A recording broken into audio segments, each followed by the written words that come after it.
हरियाणा में group D की परीक्षाओं को लेकर पहले चरण की परीक्षा जो है वो सफलतापूर्वक हो गई है। वहीं दूसरे चरण की परीक्षा जो है वो शाम को आयोजित होने वाली है। 3 बजे का वक्त है। 1 घंटा 45 मिनट की ये परीक्षाएं हैं। आधा घंटा पहले ही जो है वो तमाम जितने भी परीक्षार्थी हैं, स्टूडेंट्स हैं, उन्हें जो है वो एंट्री दी जा रही है। परीक्षा केंद्रों के बाहर जो है वो माता पिता और छात्रों की जो है वो भीड़ देखी गई। लेकिन धारा 144 को लेकर जो माता पिता हैं, जो परिजन बच्चों के साथ आए हैं, उन्हें जो है वो दूर रहने के लिए कहा गया है। बच्चों के सामान के साथ उनके बैग, जो भी वो चीजें लेकर आए हैं साथ में, वो सेंटर के बाहर ही रखवा दिए गए हैं और वहां पर 2 से 3 लोगों को जो है वो रुकने की इजाजत दी गई है। यानी कि परिजनों में से ही 2 से 3 लोग वहां पर रुक रहे हैं और अपने सामान को जो है उसकी हिफाजत कर रहे हैं। यहां आपके पास जो है वो 4 तस्वीरें आपकी टीवी स्क्रीन पर है, जहां पर परीक्षा केंद्रों के बाहर जो है वो छात्रों की तस्वीरें सामने आई। कैथल, सोनीपत, सिरसा और यमुनानगर। हरियाणा, पूरे हरियाणा के जो है वो कई जिलों में परीक्षा केंद्र बनाए गए हैं, जहां पर 13,000 से ज्यादा पदों को लेकर जो है वो 13,75,000 जो छात्र हैं वो परीक्षा देंगे। 2 दिन की परीक्षा है। आज और कल कई सुविधाएं जो हैं वो छात्रों को मुहैया कराई जा रही हैं। एचआरटीसी की तरफ से जो है वो परीक्षा केंद्रों तक पहुंचाने की जिम्मेदारी जो है वो एचआरटीसी ने ली है। यानी कि कोई किराया नहीं, कोई टिकट का पैसा जो है वो उनसे नहीं लिया जाएगा। आप देख सकते हैं कि परीक्षा के वक्त जो है वो बच्चों की तादाद बहुत ज्यादा होती है। बहुत ज्यादा छात्र जो हैं वो एक जगह से दूसरी जगह जाते हैं और वहीं एचआरटीसी उन्हें जो है वो उनके जो एडमिट कार्ड है वो दिखाकर उनसे किराया जो है वो नहीं लिया जाएगा। छात्र को बस अपना एडमिट कार्ड दिखाना है। वहीं दूसरी ओर एग्जाम सेंटर पे जो सुरक्षा है वो चाक चौबंद है। पुलिस तैनात है, धारा 144 लागू है, जैमर्स लगाए गए हैं और साथ ही साथ जो है तमाम जो है वो तैयारियां की गई हैं। तो हमारे साथ हमारी संवाददाता पूजा वर्मा जो है वो ज्यादा जानकारी के लिए जुड़ गई हैं। पूजा, पहले बैच की जो है वो परीक्षा खत्म हो गई है।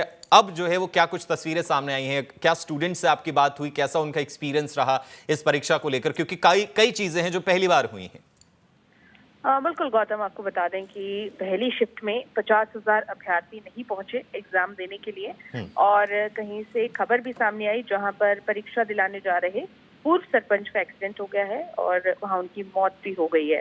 और आपको बता दें कि परीक्षा के सफल आयोजन के लिए सरकार की ओर से जिस तरीके के इंतजाम इस बारी उन्होंने किए हैं, ये पहली बार ऐसा हुआ है। धारा 144 लगाई गई है, बसेस का इंतजाम किया गया है, जैमर का इस्तेमाल किया गया है और फेस स्कैनिंग की जा रही है ताकि जो लोग कई बारी किसी और की रोल नंबर पर एग्जाम देने चले जाते हैं, उस चीज को रोकना भी बहुत ज्यादा जरूरी है। तो उसको लेकर नकल रोकने के लिए और पेपर लीक ना हो, इस चीज को रोकने के लिए जो है ये पूरे प्रबंध जो है इस बार हरियाणा सरकार की ओर से किए गए हैं। और अगर आप कोई भी परीक्षा केंद्र देखेंगे तो बाहर आपको बहुत सारे पुलिस मुलाजिम नजर आएंगे जो जहां आसपास कोई लोग ज्यादा इकट्ठे हो जाते हैं उन्हें हटाते हुए, और बाहर उनके जो परीक्षा अंदर दे रहे हैं अभ्यर्थी, उनके अभिभावक बाहर बैठे हैं, इंतजार कर रहे हैं। पहली शिफ्ट पूरी हो गई है, दूसरी अब शुरू होने वाली है।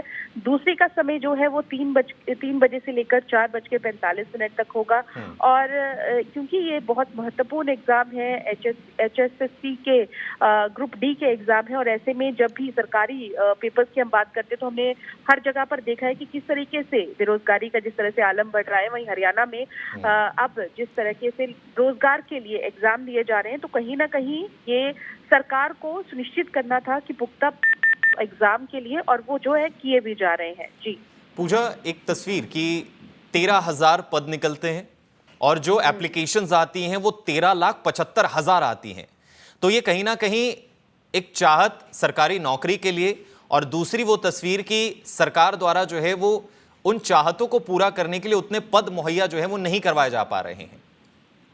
बिल्कुल गौतम, देखो ये हमेशा एक राजनीतिक मुद्दा भी रहा है और हाल फिलहाल में हमने विरोधियों के सवाल भी सुने हैं जहां उन्होंने ये बताया है कि एक आंकड़े के मुताबिक हरियाणा में सबसे ज्यादा बेरोजगारी है और इसको लेकर सरकार कुछ नहीं कर रही। हालांकि सरकार के अगर कई डिपार्टमेंट्स की अगर हम बात करें तो कई जो पद है वो खाली पड़े हुए हैं, रिक्त पड़े हुए हैं, और कईयों पर जो है हाईकोर्ट का या किसी और अदालत का जो है स्टे लगा हुआ है।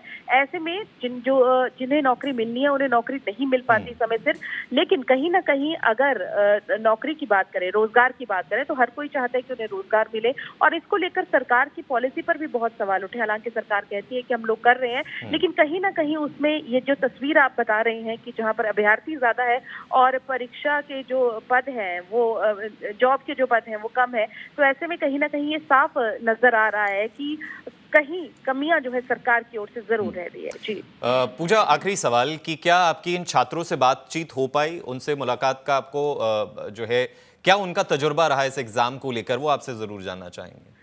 बिल्कुल गौतम, आपको बता दें कि छात्राओं से बात नहीं हो पा रही है, विद्यार्थियों से, क्योंकि एग्जाम का स्ट्रेस रहता है, क्योंकि सेकंड पार्ट भी अभी इनका होना है। तो ऐसे में बच्चे जो हैं अपने एग्जाम्स की प्रेपरेशंस में, क्योंकि अब बाहर आए हैं तो लंच करेंगे, तो ये सारी व्यवस्थाओं के चलते जो है उससे बातचीत नहीं हो पाई। शुक्रिया पूजा तमाम जानकारी के लिए। तो परीक्षा केंद्रों पर छात्र जो हैं वो डटे रहे, पहुंचे और अपनी परीक्षा के लिए जो है वो चेकिंग करवाकर परीक्षा केंद्र के अंदर गए। ये तमाम तस्वीरें जो हैं वो आपके सामने हैं। पूरे हरियाणा से जो हैं वो अलग अलग जिलों से, अलग अलग सेंटरों से तस्वीरें सामने आ रही हैं, जहां पर तमाम नौजवान अपनी मेहनत को लेकर, यानी कि अपनी सालों की मेहनत 1.5 घंटे में जो है वो पेपर पर उतारते हुए नजर आएंगे।